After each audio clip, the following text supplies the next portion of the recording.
Hey man, how's it going? Howdy doody, not too bad, not too bad. I might be getting money from my vehicle after it got crushed by a tree last Yeah. week.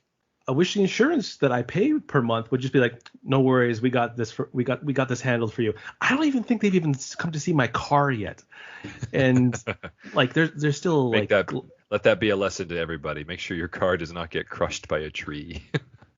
so tomorrow there should be a tow truck, and then after that it's just hey, here's your check, boom. That should be it. If I will talk about this next time about this, Now if you it's know still not. better. Yeah. Sure. So that's me. How Well, about you? How you doing? no, I'm good. I'm good. Yeah. And I hope everyone else is good as well. So welcome back everyone to episode 6 of season 3, Bendless Love. Bendless Love. Yeah, wonderful. You know what? I forgot. I really did. I really forgot how much I actually really enjoy this episode. It Solid. might, it's solid.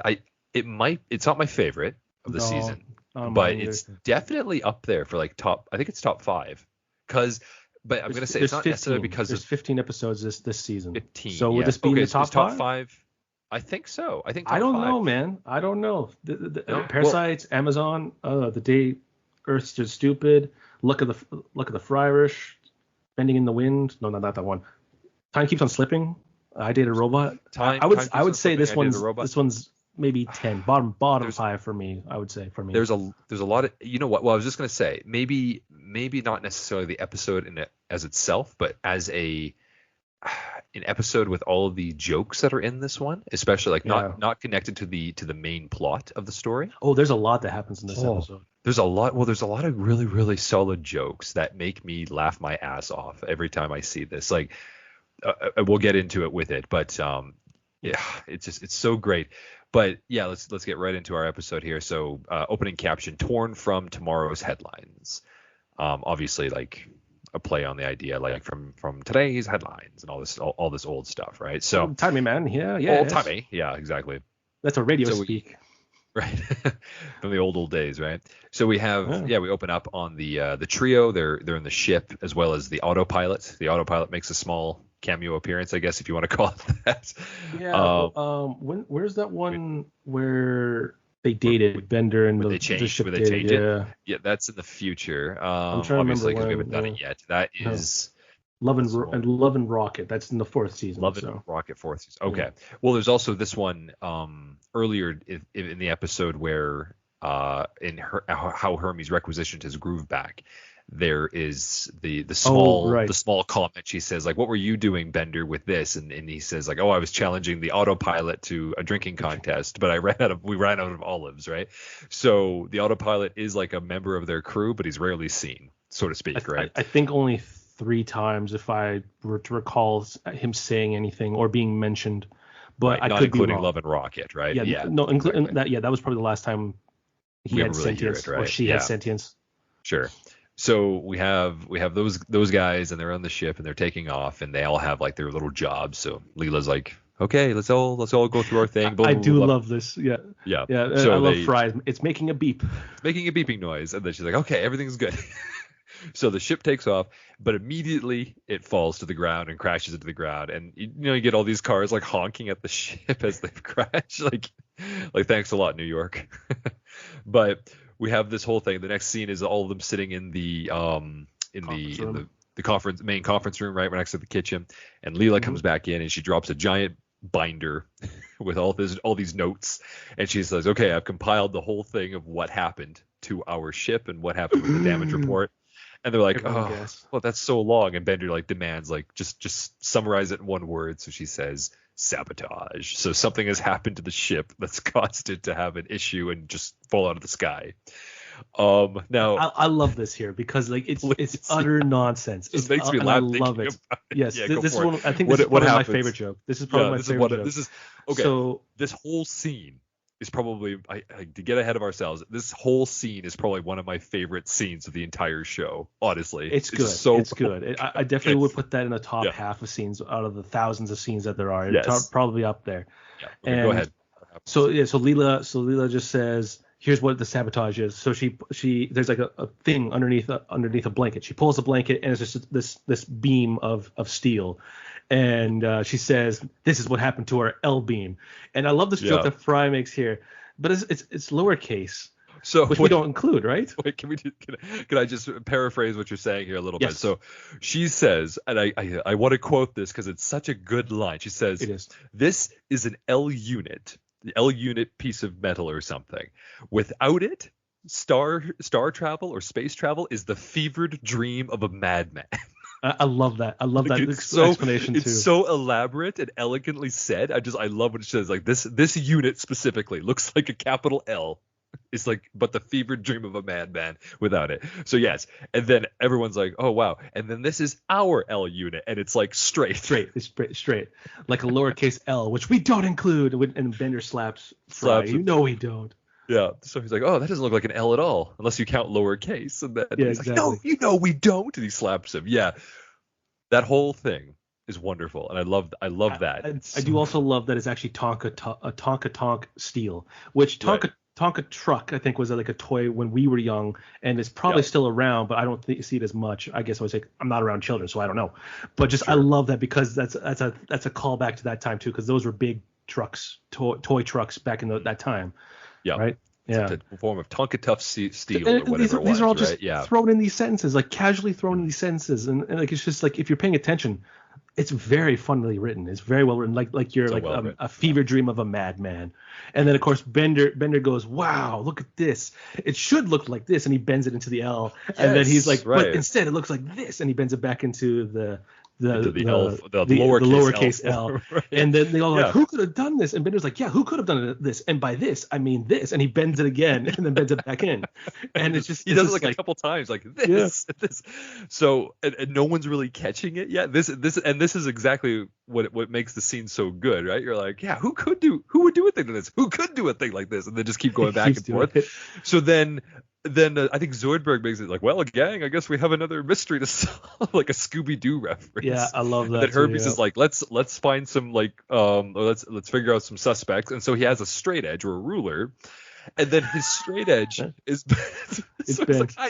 Like my straight edge, my ruler is like a L shape now because it's not straight. And anyone who's a draftsman would hate this, and I did some drafting stuff back in my youth. Anyone who's so specific about their lines and their organization, such as Hermes. Yes, exactly. Yes, someone who's very very strict with these things. Yes, and it's bent. It has, it's super bent, and then you have Amy come in, and then Amy's still in university at this point, right? Like she's there for her job, but she's wearing like her school sports outfit, and she works as a javelin thrower, which is funny. Also, like continuity, she has been shown to actually work very well with javelins and with harpoons and such. Spears, like she's good at harpoons. Yeah, she loves harpoons. She's talked about it. So she's actually part of a javelin club.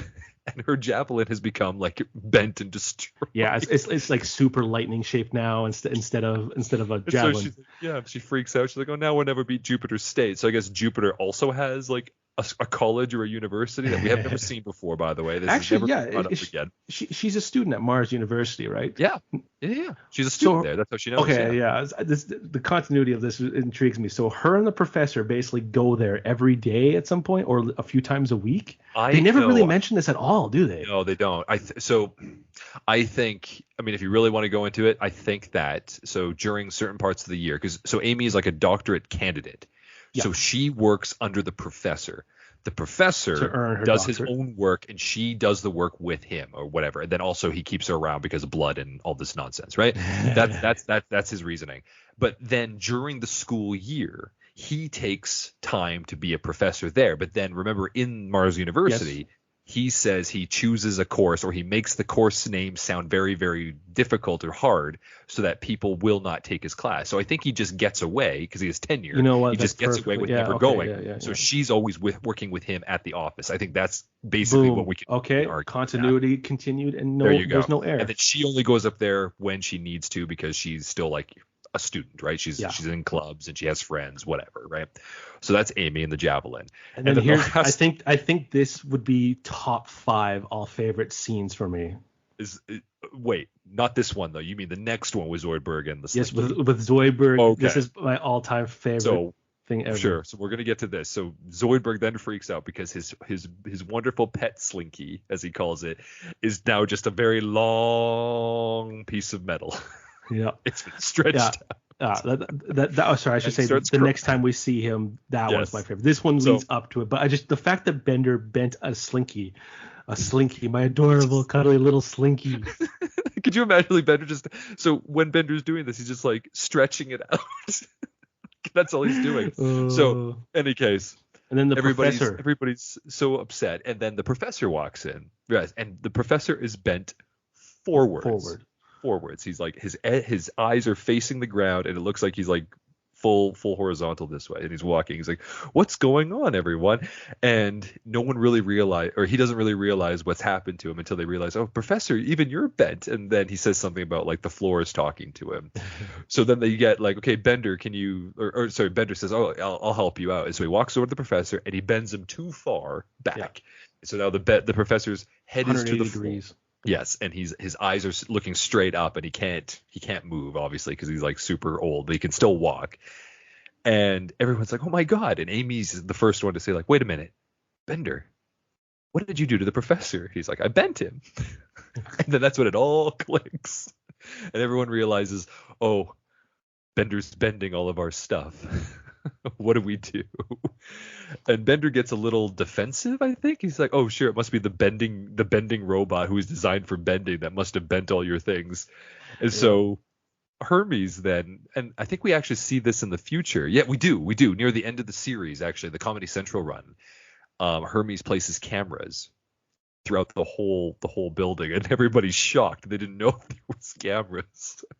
So Hermes like opens the side wall, and there's like all these little still pictures of them, so they've clearly been being watched even currently. And Hermes pulls out one of those old tapes, cassette tapes, the old cassette tapes, like the retro like a video camera too. It's not like an old like VHS tape. It's like for the camera tapes. Yeah, it's like one of those small ones. Like it's small enough that you can just like push it in, and then it's not quite a cassette, but not a full VHS. It's somewhere in between and smaller sized. Exactly. So we have all of them being like, oh my god, you have cameras, and then at the same time like, okay, let's see what's going on here. So we have, I think, what does he say? He pulls it out next to Bathroom Bloopers 4. Something like that, It's like a camera in the bathroom. So anyways, he pulls it out, he puts it into the cassette tape or into the recorder or whatever it is, the VHS. This is just another example of future VCR being used VCR. With VCR, Sure, VCR, if you will. And it's also like a black and white, like it's like it's not even like a proper digital camera or whatever. It's just like black and white kind of stuff. Showing the living room too, which have we seen that room? No. So that's another thing too. So this is yet another part of the building. It's like where the professor's home area is of the building. So like I think we have seen it, but it's been very, very. Oh, is that when the near Death Star robots come and take the professor? Is that room? It may have been. So that's like right near the balcony. It may have been there. So there is the sofa. There's another sofa, and then there was a plant, and then like a couple of other things, and then obviously the professor's chair because he's sitting in there and he's sleeping, right? So on this camera we also see, like, because we mentioned this before, in the future of the Futurama universe, owls have taken the place of. I love that, because there was too big of a rat problem, so they got so many owls. Rats, so So now they have owls as their pests. So like you see this like these owls coming out of holes in the wall. Very good owl, but they go hoo hoo, not coo coo. Yeah. So sorry. So we have them walking around, and then Bender appears on scene, and they're like, sleepwalking. What's I do like Fry even says like, look, it's that guy you are. And so Bender's like, oh my god, I'm sleepwalking. So they're watching him walking around, and he's just bending. So he's taking like a pillar, he bends it, takes a cushion, he bends it. I love the cushion. Breaks it.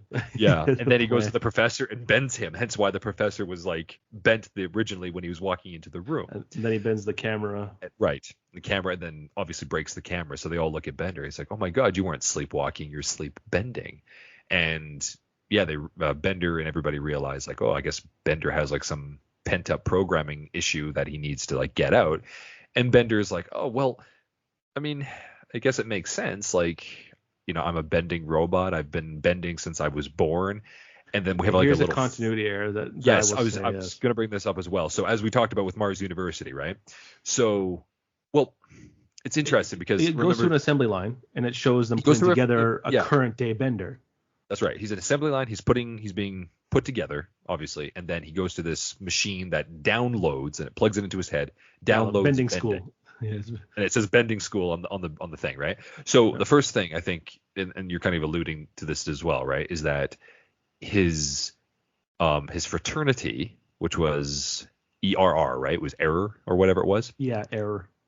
Epsilon, rho, or whatever it was. Anyway, and he has like that secret handshake. So he's supposed to have gone to bending school, majored in bending, right?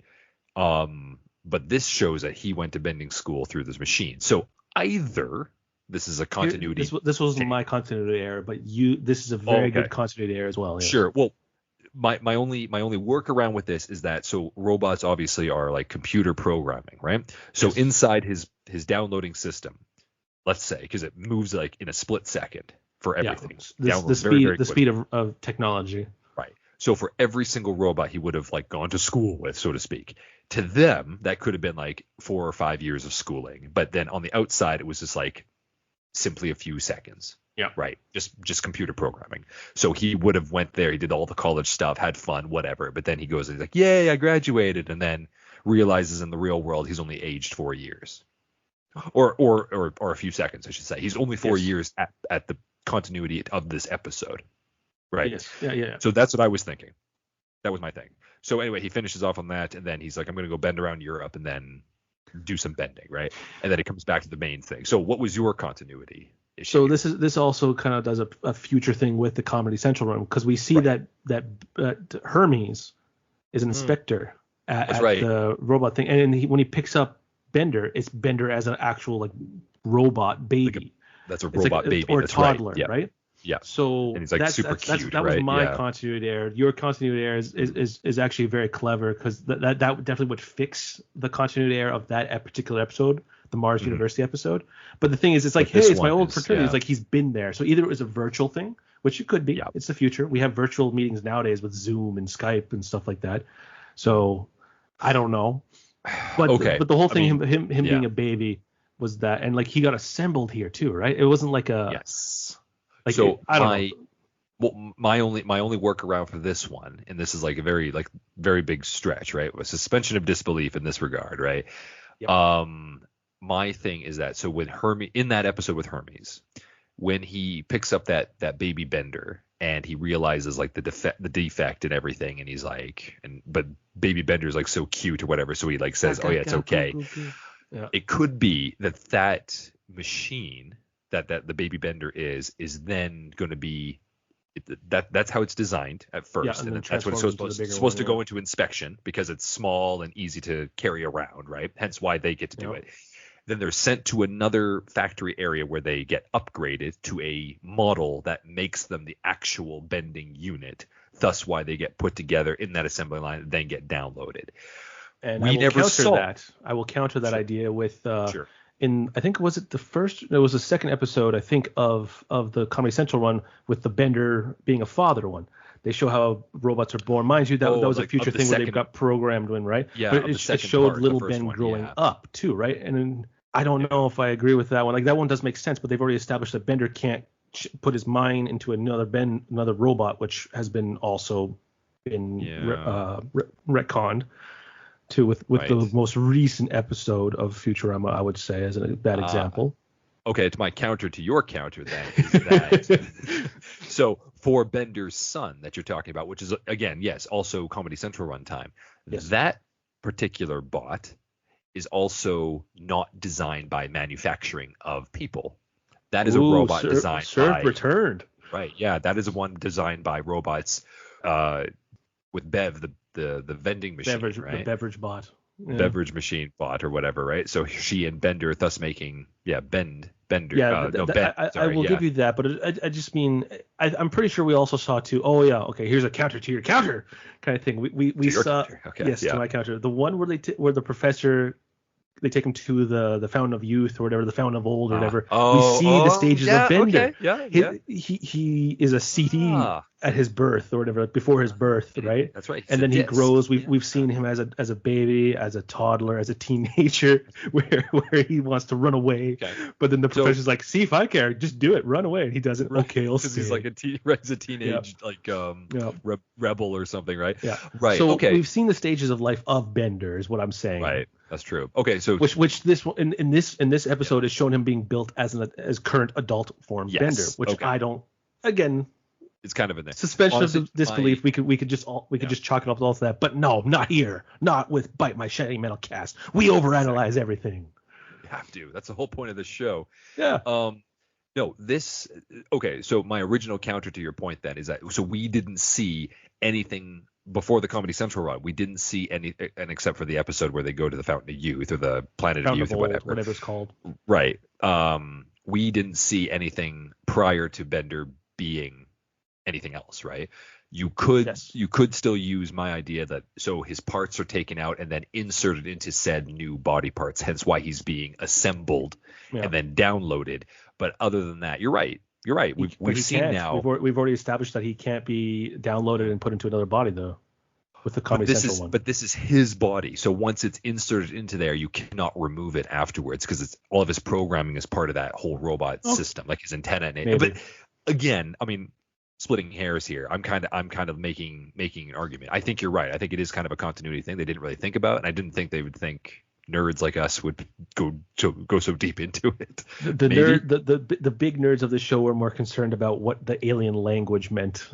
Sure. Yeah. It's like, wait a minute. Which I don't think we ever established this. Yeah. They were too busy trying to do that. Which they're actually looking at logical things, and we're just like, wait a minute. Yeah. But we also have the hindsight because at that point they did not have the Comedy Central run to kind of disprove any of this stuff, right? This is all post all the series so far up to date now. Except for where they go to the Fountain of Old. That's the only time. That's only. But even that could just be thrown away as a joke. Yeah, right. So, in any case, we have that flashback, and then it comes back, and when Bender states that, Amy says like, oh, like you remember your own birth, and he says, oh yeah, of course, it was only 4 years ago, thus confirming Bender's birth is actually, or Bender is only like 4 years old, and he makes a joke about how he's precocious and he like smokes a cigar. Little scamp, yeah. I'm a precocious little scamp, aren't I? And another thing about continuity, which does show that they're in there, he does mention, because just last episode we found out that Bender was Mexican, right? With Amazon Women in the Mood. He says on an assembly line. Which I had a conspiracy theory of. Sure. He says in an assembly line in Tijuana. He says it. So they do stick with that being his origin, right? He's 40% Mexican. Exactly. So in any case, the professor is like, okay, well, seriously, you need to get out of here because you're a danger. This is funny too. You're a danger to every straight man or straight person. Right. Yeah. Again, fantastic little joke there, and I love that. This season was definitely a lot more about little quips and stuff like that. It is. It's the Fox run is about jokes. It has to be. Like the stories are good. Don't get me wrong. The plots of the stories are actually very solid writing, but the jokes are kind of what make these episodes so memorable. So, in any case, he says, "Hey, Bender, you got to get out of here and get your bending lust out of here because you're a danger." I love that bending lust after the straight man joke. Yeah. Yeah, I know. It's so well done. It's so written good. Yeah. So we cut to picket line outside of a bending Bender heads to like a bending plant. Yeah, I actually like this as well. So it's called the Curvetti Bros Bending Plant. So Curvetti as in like curve, right? As in bend, right? I thought that was kind of cool. It's kind of like this Italian or something. It's clever. And there's a strike going on. And apparently it's something to do with the fact I'm still a little confused about what they're striking about, but it's something to do with like they did not listen to our demands of a union. Of course, like being like, oh, we grouped together. I think he says like we wanted Fridays to be changed to casual Mondays. Yes, casual Fridays to casual Mondays. Something else. Like it was really, really nonsensical. And I think that's the idea of what the joke is supposed to be about is like unions can get away with almost anything, even if it's pretty ridiculous. Much. So Sal, a cameo from Sal here, he's the boss of this place. And so you just keep hearing him say like, nevers. nevers every time He's the say, foreman, give us a yeah. raise and do this, right? Yeah, give us a raise, you big fat jerk. Nevers. Nevers. Yeah. So they keep on doing this. But so they're asking for more money as well. But because they won't settle their disagreement, nobody will get their raise except for newcomers, and they call them scabs. Newcomers who join their company. That's a real life thing too, isn't it? Yeah, that's a real people who undermined the union and just went in because they wanted more money. And this is exactly. I think a lot of people would, because they just like, listen, we hard times. We just want. I mean, Bender happened to be there just to bend, so he's like, oh, I love it too. 10 times the money, and I get to bend. Like, who cares? Like, this Bender's like, I'm living the high life right now. He leaves, so he finds out like, oh yeah, they refuse to switch our days, and they're hiring newcomers at like 10 times normal wage. He's like, 10 times normal wage. Like, he feigns like anger, and he goes in. I need to talk to this guy and give him what's what. And Sal's like, yeah, welcome to the crew, scab. And he's like, yeah, good to be here. But while they're picketing, who shows up to back up these guys? The robot mafia. Robot mafia is right before Bender shows up. That's right. Pad. Yes. Yep. So the robot mafia is like, yeah, so the robot mafia supports you. Spread the word, but don't tell nobody. I have to say, Johnny Mousepad in this is also quite, like, a little bit later. There's one line of his with the Donbot that I die every time I hear laugh. I just laugh from this. You'll have to point that out for me. I shall.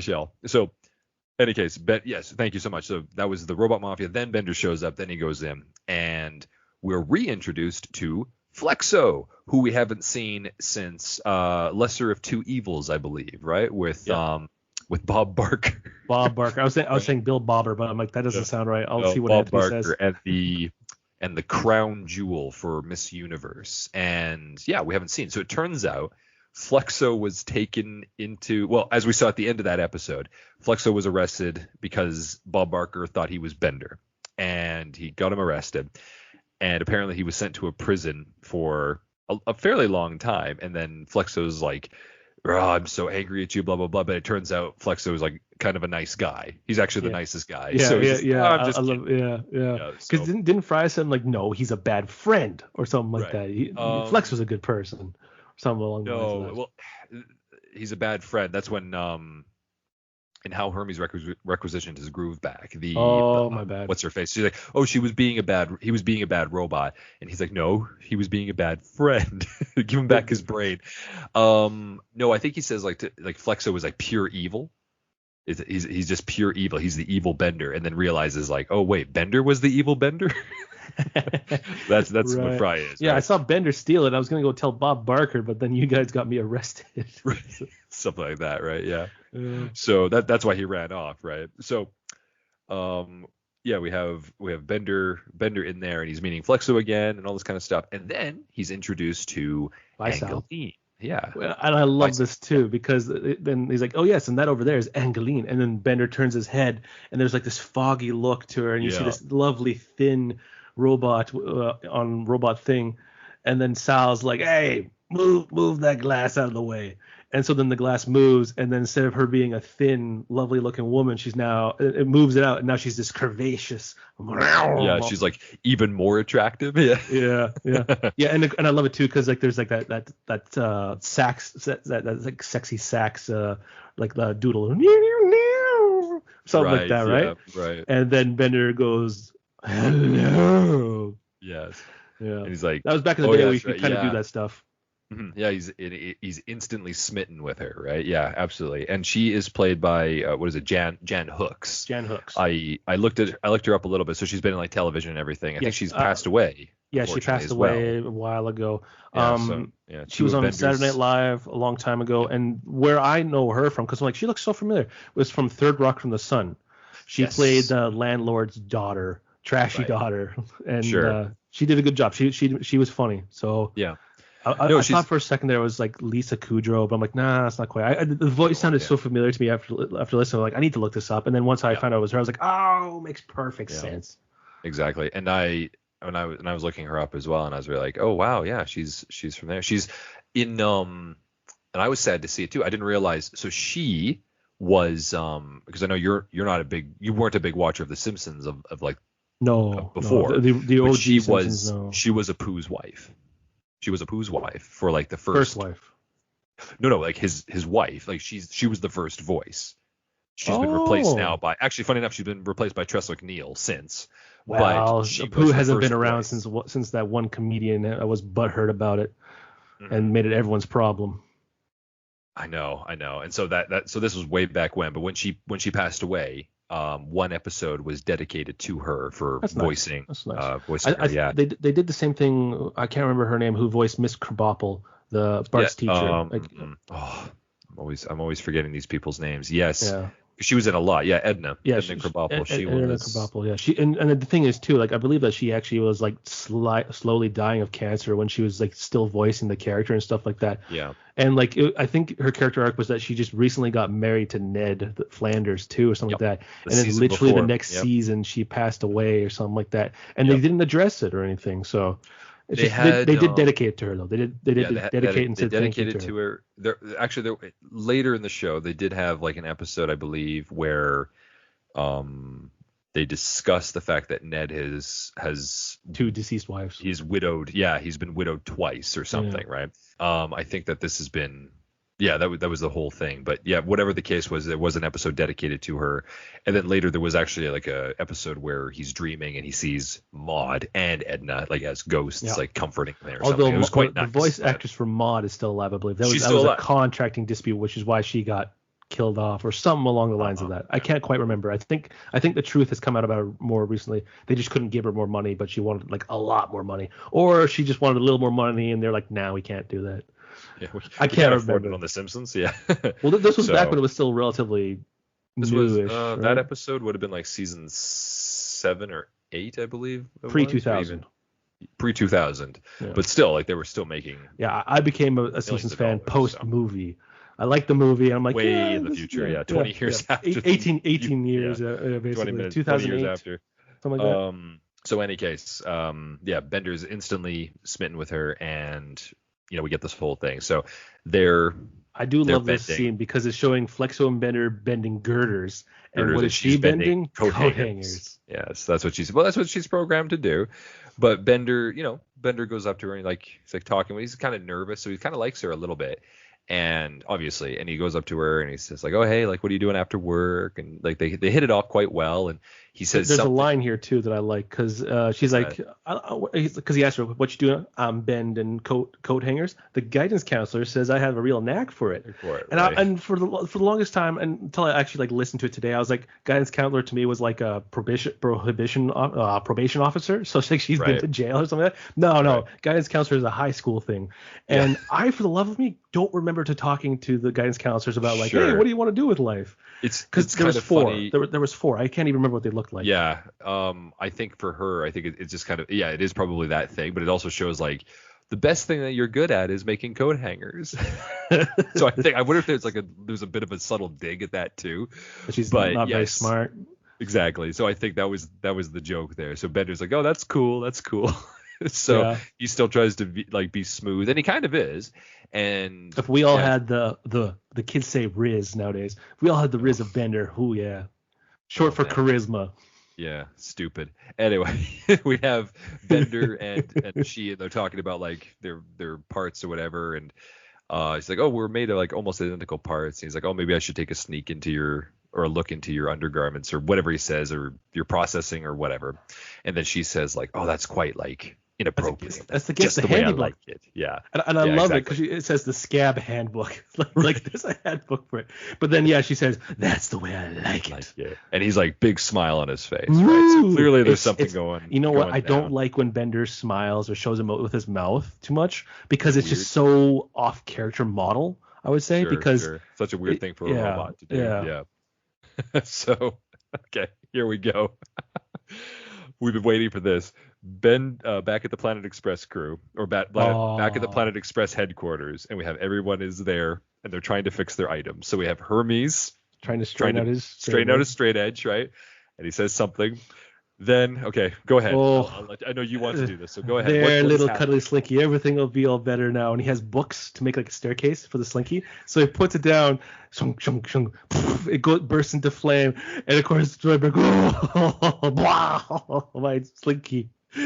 Oh, it's just the best thing ever. And the thing is, That scene has been used in memes. It's been in pictures. It's like, oh my god, it's so funny. It's just yeah. oh, I Oh, think that's probably like top. I'll say it's top gotta 10 be of favorite gotta be top scenes. 10 There's a scenes lot in the of whole scenes. show. Yeah. In the Yeah. whole show. Like that. It's just so. Oh, there you are, little Slinky. Do do. He just. But the thing is, too, like he slinked it back together so poorly. Like it's not even I a know. slinky. It just looks like someone just crushed some things. It's just hilarious. It's so good. Oh my god. It's. I can't. Oh, I can't get over it, man. It's just, it is such a funny scene, and it is used so often that it's just so good. But anyway, we have to move on from this. So It's one of my favorites. just from that scene.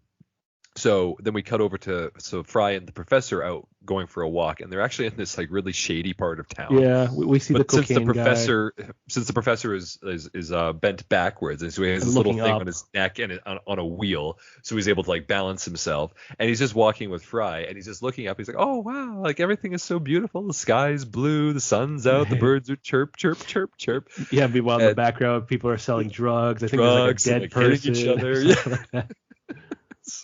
That's pretty good. And then Fry's like, "What the hell's wrong with you?" And he's like, "Oh, I guess maybe in this new posture, I've got like a new outlook on life, or maybe there's like blood pooling in the back of my head and it's causing me a mild delusion, like something like this." And then it says something about like Fry having money stuck up his nose or whatever because he can see. Yeah, you have a with- dime up your nose. I wish it's a nickel. Right. which a Canadian nickel is about the same size as an American nickel, and to shove that up your nose, that's quite a feat to do. Because a dime That's an achievement. sounds plausible. Yeah. Yeah, that's an achievement for him. But he's like, "Yeah, I wish it's a nickel." So, but the reason Again, I bring just this, a little joke like that. Just little funny. jokes. Yeah, yeah. Well, the reason I bring this up is because this will come in a little bit later with the professor being the way he is as of right now for this episode. It's very side, right? So we cut back over to Bender, and he enters he enters the building. I guess he's been doing this for a couple of weeks at this point, but he enters the building pretending to be with the strikers, even though he's wearing like a hard hat and a lunchbox. And he's like walking. He's like, "Yeah, boo these guys, yay with the union, blah blah, etc. etc." He like backs in, and then he pretends to be with him, and then he ends up going to work, right?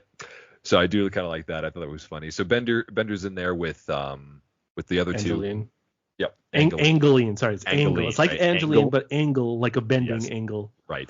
Angeline and Flexo, and they're still bending girders.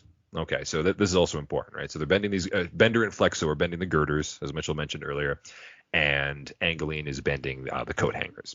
So this time, Bender makes a call like, "Oh man, like me bending these girders must make your legs all rubbery," as in like, "Oh, it must make you weak in the knees," type of thing. Yeah, swoon. And she's like, "Oh well, my legs are made of rubber, but I'm just as strong as you are." And he's like, "Oh yeah, prove it." So he gives her the girder, and so she tries bending it, and then Can't do it. she can't do it. So Bender's like, "Here, let me help you," right? And so he comes over, and then here we have I think it's Ghost. This is a Ghost character, with right? Patrick Swayze. Yeah, it's about with pottery Swayze. making, and I can't Yes. remember her name, but he's helping her do it. It's a very erotic Scene. Yes, and they have like the looking at each other and all this stuff, and it's the "Oh my love, my But darling," like whatever the song is. the not copyrighted version of that. Yeah. Right. Yeah. So whatever the song, and it starts playing with it, and they do like They're bending together. Yeah, they're bending together like Ghost.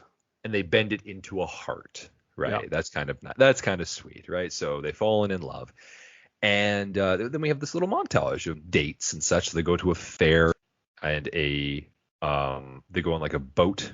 Right, like a canoe, and Bender's just using his arms to paddle or whatever. They're just having a good time. And then I guess so.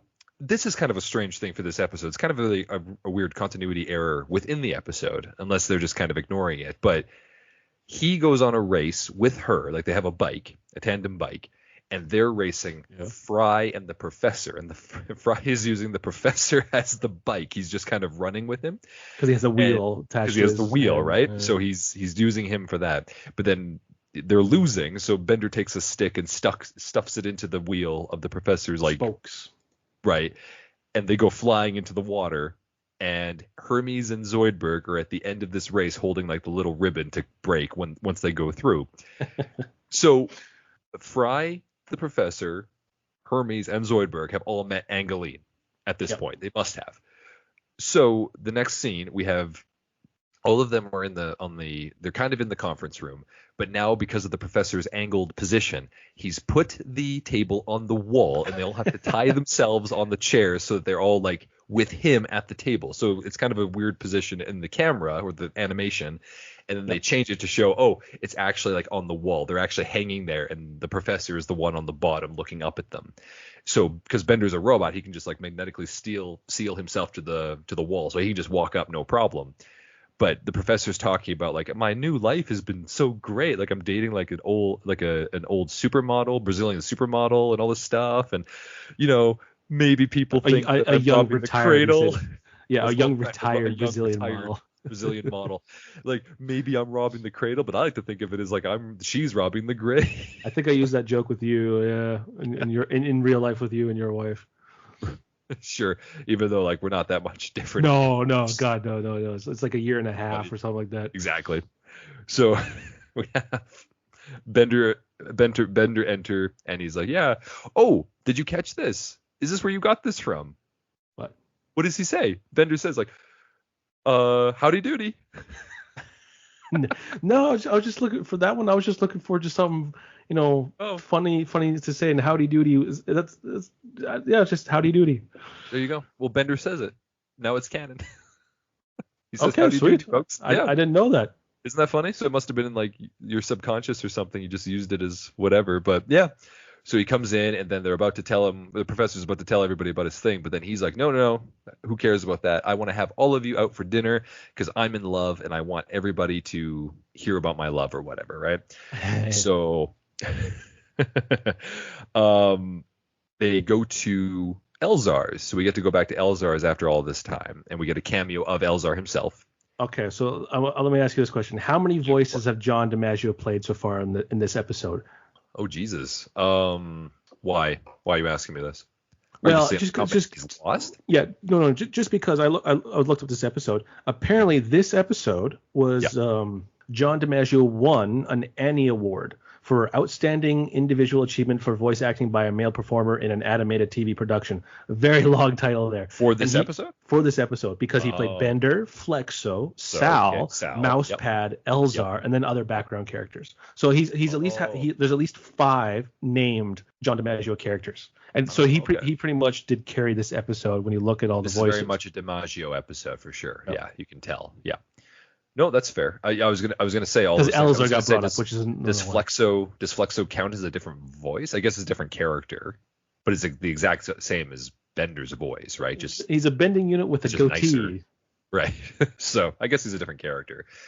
But they go to Elzar's cameo of Elzar, and he says like, yeah, how's everybody doing? And Bender says something about like, oh, I'm so happy to be with like, this beautiful lady bot. He's like, oh, that's so good. I'm gonna put more of my books on your bill.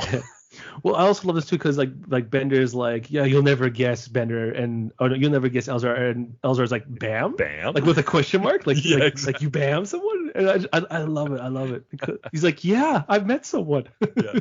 like Bender occasionally goes up to Elzar and talks to him about his life, and Elzar knows Bender, even though Elzar hates Bender. Hates him. He's like, you like ass kissing machine? What are you, an ass kissing machine? It's like you get like getting your ass kissed, like no question. Yeah. Though you have them on there, and then Bender actually makes a toast to like Angeline and says like, yeah, she's got it all, and something about like, yeah, she's got looks, charm, the love of a sweet bending robot, and Fry says like, yeah, I bet she does, and it does, and he points over, and we have Bender looks over, and it seems that Angeline is sitting at the same restaurant at a table with Flexo. And right before camera cuts, we have Bender being so angry, and he tries breaking bread, but the bread is so old that his arms fall off after he finally breaks it. So which is a consistency for a Bender joke. Whenever he bends something hard, his arms tend to fall off. Yeah. Except for at the end of this episode, but everything else falls off. Yes, so it's okay. It makes sense. So anyway, he storms. That's actually where we ended like the old commercials at the time. So when we come back, Bender's like, oh, I finally met this girl, and then this has happened. So he storms over and he confronts them both. I do like that you subverted to by saying like, you degenerate hussy, and it turns out he's talking about Flexo. Yeah, and I'm mad at you too, Angeline. Angeline. Yes. Angeline, sorry, thank you. Yes. But it turns out it's not what he thinks. Angeline and Flexo have actually been married, but they're now divorced. They're trying to stay friends, so they try to have dinner once in a while just to like keep up with each other.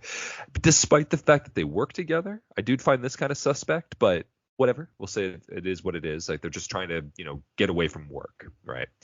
So Bender's like, oh, okay, and he pretends to be okay with it, but it turns out Bender's actually, like, as we all know, horribly, horribly jealous, and he doesn't trust anybody. So he's talking to everyone, and at the Planet Express crew, he's talking to everybody, and he's like, oh, like, what am I gonna do? Like, she could be in love with another robot and all this kind of stuff. And it wasn't until later he says like, okay, I'm gonna pretend to be Flexo, because he has like a little magnet beard, right? Because that's the only difference between the two. He's gonna pretend to be Flexo, and he's gonna invite her out and catch her two-timing him with him pretending to be Flexo, just so that perfectly he can flawed logic, right? Flawless logic, just so that he can prove that she was in love with Flexo rather than him. Okay.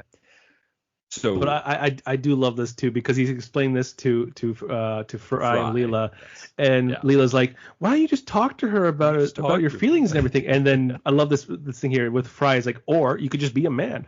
And so then Bender goes through with his plan. Their apartment, and he says all this his plan. He's like, yeah, that's thinking like a man. That's thinking like a man. Yeah.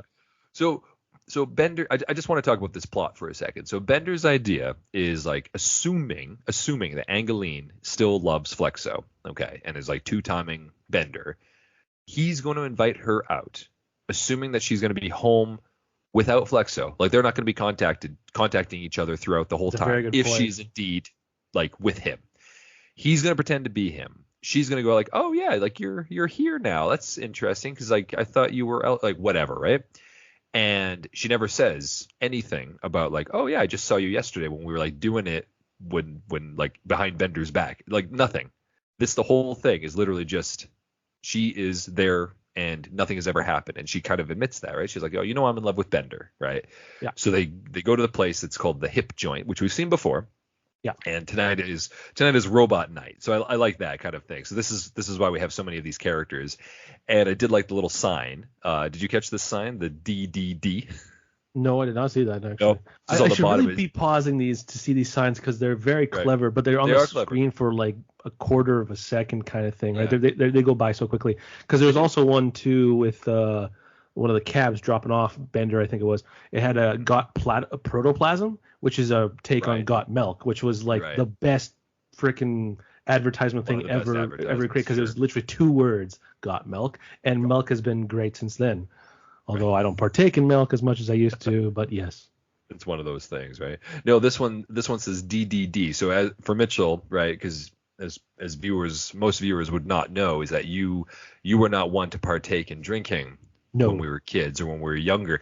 So you were typically the DD, which is, of course, the designated driver for our friends. So this is DDD, which is designated device driver. That's basically what this was. That's what the sign said. Clever. So, very clever. Very clever. Robot Night, DDD, and I think it says like DDD's drink for free or something, They get and I still would be if everyone lived in the same neighborhood, but since we all live like within 30, well, I live a 1,000 kilometers away from little ways away. But if I was in Calgary, I'd still would be the designated driver for everyone. If that would most be of the time, I'm sure you would be, right? Yeah. So we have Bender there already. He arrives and he's disguised as Flexo. And again, his only disguise is his magnet beard. Okay, that does come off. This is all he has. Yep. So he goes in there and he finds Angeline at the bar, and if you are quick, you also catch that the Robot Mafia is also at the end of the bar already. So they've been there beforehand. And so he goes up to Angeline, he puts the moves on her, he's very smooth, and she's he pays for a drink. Yes, well, Oh, sorry, yes. she's also very hesitant, right? Like she's like why are you being like this and all this kind of stuff? Like this is very strange for you. Like why are you here on a work night and this doesn't sound like you? And Bender is just being Bender. He's just Yeah. saying that he's Flexo. So his plan is Yeah, just it's very me, strange to your me. ex, Yeah. Yeah, Flexo. Flexo. So yes, as you just said. So remember, as Mitchell had pointed out, he has like a wad of cash. Like Yeah. he has this And he's money. paying for drinks, but he's just like tossing it carelessly. And if you Yes. So remember, when remember we the robot mafia support you the union. union. Yes. So as mentioned, right, Bender has been working for this bending company that is now paying him 10 times the amount of the wage that it used to be. So he's just flush with cash. So he has this wad of like cash, and he's just like, can you hope you can make change for a fortune type of thing, as he's like Yeah. ordering drinks for them. And yes, the robot mafia is watching. Like, okay, so clearly they recognize him, I guess, or they just think that he's a scab because he has so much money, whatever the case. And Clamps is trying to get ready to clamp him up, and Donbot's like, no, we have to wait like a couple more times. Yeah. Let's You have just to see what he wait till does. I'm Yeah. angry. Yeah. Maybe this is a one-off. Maybe he's not that bad, kind of thing, right? I love this. Like, it's such a running joke later in the series, but the Donbot like Is an idiot. loves Bender. Well, he just likes Bender. Oh yeah, he does like Bender. He Yeah. likes Bender. He never has an issue. Like every time Bender screws him over, he just likes him. He tries to steal from him. He likes him. He sleeps with his wife. When He Bender likes him. cheated with his wife, they just dragged us to the desert and shot us and buried us a couple times. Yeah, No said it was a biggie. warning. Yeah, He like, said it was a warning. he's okay with Bender. So it's just kind of a funny thing. He's perfectly fine with bending robots. So yeah, Bender keeps on doing this. And so they, Bender and Angeline kind of have this really good date night, I guess. Like they're dancing, all this stuff, and Angeline is like really, really into it and all this stuff, all under the guise of Flexo. And they stay the night, they're talking, and as she's about to leave, or as she's saying like we're about to leave, like she starts realizing like, oh yeah, like I remember why I fell for you, Flexo, and everything. And Bender's like, yes, like I have to seduce her a little bit more. So they start to leave. And as they're going out and they're getting her car, and Bender makes one last little thing with his cash. He's like because I think he throws money at the valet. to the valet, and before that it was to the DJ. So that was the second time. Yes, yeah. The bartender, the DJ, and then the valet guy, Yeah. who is a robotic version of that teenager from Simpsons. From Simpsons, yeah. Yeah. He also has like a similar raspy voice or whatever. Yeah, and it has acne, teenager. robot acne on his face. Right. Yeah. Just like little beep, little buttons or whatever, Yeah, little red lights on his face. Little red lights, LED lights. Yeah. I like that. So the robot mafia is still there watching him, and they're like, okay. I love it too because the Don boss like, how many times is that now? Like 2 or 3. He's like 3 times. Yeah, that's enough times for me to be mad about it. Yeah, that's right. That's a necessary amount of times. So this is the line I was alluding to earlier, Mitchell. This is one of my favorite lines. I don't know why of this episode, one of my favorite lines. So when Johnny Mousepad and the Clamps and the Donbot, they're all there, and then like, okay, that's a necessary amount of times.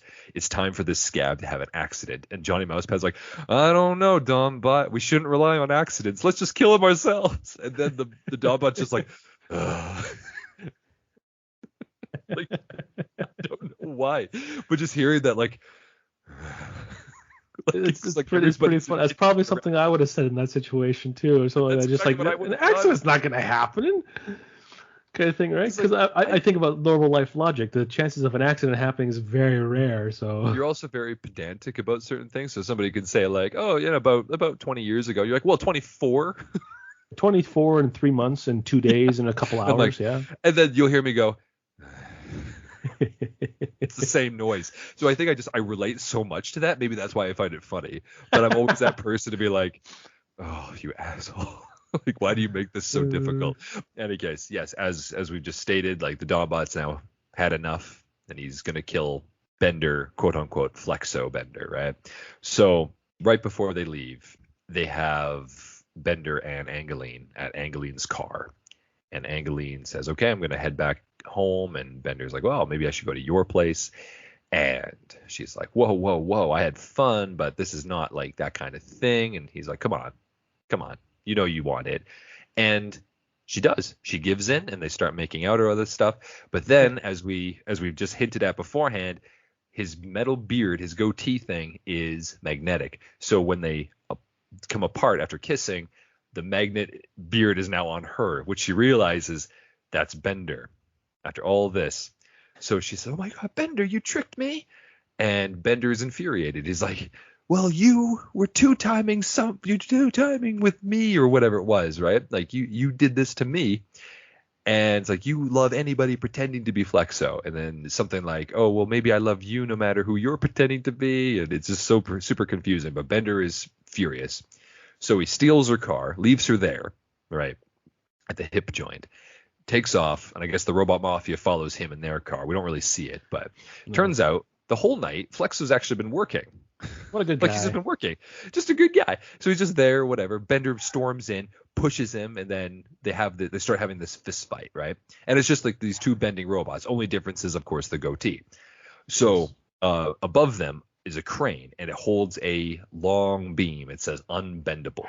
And we have the Robot Mafia above, and they're in their little or what is that called? Like the foreman's crane area, right? Like where they can control it. So the Donbot says, like, "Okay, aim for the one with the beard." The other scamp we have no problem with. We have no problem with. We have nothing against. So they aim it above as they're fighting. And so as they're doing this, Clamps releases the girder, and it falls. Unbendable girder. Unbendable girder, as I said, and it falls on Flexo, crushing him. And he's like half the size, his body, his head's down. And Angeline also had returned as well. So like, "Oh, I'm not worth it," or whatever, right before it fell. I do love this part because she's like, "Don't fight over me. I'm not worth it." And Bender's like, "Probably not, but I'm still fighting." Yeah, "But I love you. I'm gonna win you back," kind of thing, right? So it falls, and she screams, and everyone's like, "Oh my God!" Like, "Whoa, holy crap!" And so Flexo's like, he's gonna die in about a year, but he is dying. So Bender's like, "Okay, he feels like he's won or whatever." But then Angeline says, like, "Tonight Bender showed me how much I loved you, Flexo." And he's like, "But I love you." She's like, "I know, but my heart still belongs to Flexo." Like, it just made her realize. So Bender's plan, basically, as it always would, backfired on him. And with all that stuff, Bender still loves Angeline. The unbendable girder is still on top of Flexo, and it's killing him. So Bender, for his love, decides to bend. A very non-Bender thing to do too. Yeah. This shows how much he actually really liked her. And I love this little joke here. Yeah, he puts a little oil on his. He pulls out something from his chest cavity. It's a little like what is it, like lotion or something like that, and it says Bengay. Which is a thing that we have in real life, which is to help with like soreness and stuff like that. Is it just put it on your muscles? Or I don't remember. Bend-Aid. Yeah. Bend-Aid. It's just one of those muscle and joint relaxants to kind of help soothe things. But I love it because it's actually this one is supposed to help him bend better. So a little bit of the opposite. I think it's supposed to make it's for his joints or whatever in his machinery, so he can actually like move a lot easier or something. So yeah, he puts it on him. I do like as he's doing this because like there was music and then he tries and it stops and then he puts that stuff on and then it's quiet and then it's just you see Flexo's like eyes like, are you gonna do something about this? What's going on or whatever? So then you have Bender go on there, and this is actually pretty cool. We see Bender as he's trying, all this stuff starts happening. He starts to like sweat oil. We'll say the oil is coming out of the machinery, right? His antenna top part, like the ball part, explodes from the pressure. His chest cavity or his chest plate falls off as it does. And he finally is able to bend the unbendable girder to save Flexo. So Flexo kind of waddles out. They shake hands. He thanks him. And Angeline says like, "Oh, thank you so much, Bender. You don't know what this means to me." And Bender says something like, "Jerk." No, he said something like, "Yeah, I'll remember this too." Yeah. And then jerk or whatever. Yeah. Under his breath, jerk. So the next scene, we have all of them and they're in the HQ, the Planet Express, and Bender's sitting at the table sad because he's lost like his love and everything. I do love this line, from Leela. Yeah. So Flexo and Angeline just had sex right there on the floor, right in front of you. Yeah. Well, at least you got bending out of your system, right? There must be a bright side. At least you got bending out of your system, yeah. So, in any case, they're all there and they're listening to Bender, and then the professor says, "Oh, it's okay, Bender. Like all you have to do is just, look up and look at the bright side." And then everybody's like, "Okay, Professor, we're sick of you. We're sick of your positive outlook and all this stuff." He's like, "Oh, but I made this song," and he starts singing this horrible song. So they get Bender to bend him Yep. one more time to make him correct, and then he bends him even farther back, Yeah. and his head touches the floor, and then he says, "I'm sad now." I just love that delivery too that Billy West does. It's just I'm sad now. And then Leela says like, "Yeah, it's good enough." You bent him too far. Oh, Yeah, it's good enough. good enough. And that's where we finish the episode for Bendless Love. So yeah, I do enjoy this episode. Like I said, I think it's one of my favorites for the season for the jokes. Maybe not necessarily the plot, but like the jokes of this, like that Slinky scene. Oh god, Um, that makes me that laugh every time I see it. I think I actually yeah, have it saved as a GIF I somewhere bet on you my do. And computer. people were Yeah. using it as gifs all the time, right? I would also say like the scene with the robot mafia with Johnny Mousepad and the whole like, oh, we should kill him ourselves, and the Donbot's like, ugh, like that makes me laugh every time. But yeah, I guess we kind of already talked about our favorite scenes or whatever. Do you have any Well, jokes or anything that are part of your the favorite? the Slinky is really good. Yeah.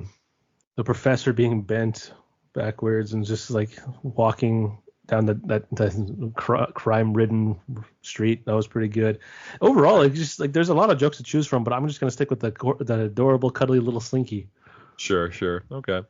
Um, I do like the you degenerate hussy. I'm mad at you too, Angeline. That one's I pretty funny. thought That that was was really pretty good. good. Yeah. That's a good side one. Okay. How about your MVP for the episode? Is it Bender? It's got to be Bender because like Okay. he was literally the focal point of the episode, and he, He is he up just there. Yeah. yeah he caused everything to happen, and I love it. Yeah. Good old Bender. Yeah. You know what? Me too. I mean, there's not much else. I mean, don't get me wrong. Don't get me wrong. The jokes that I laughed the hardest at are with Zoidberg, but As it should be. but but yeah, Bender probably carries the episode for sure. So, anyways, yes, well done, well done. So thanks again, Mitchell, for joining me today. It's been Um, fun. yeah, a lot of fun episode, a lot of fun for this episode and everything, and we'll get to the next one here for next time. The day the Earth stood stupid. So this one, yeah, this is going to be a very important episode. Probably the most important one. Yeah, I would say. Yeah, probably the beginning of the Fry. I'm Story going to say the overall story Fry arc, series of the show. Yeah, this is going to be the beginning of it. So yeah, we'll get into that for next time. So yeah, thanks again, and we'll talk to you later. Have a good one. Yeah, toodaloo. Toodaloo.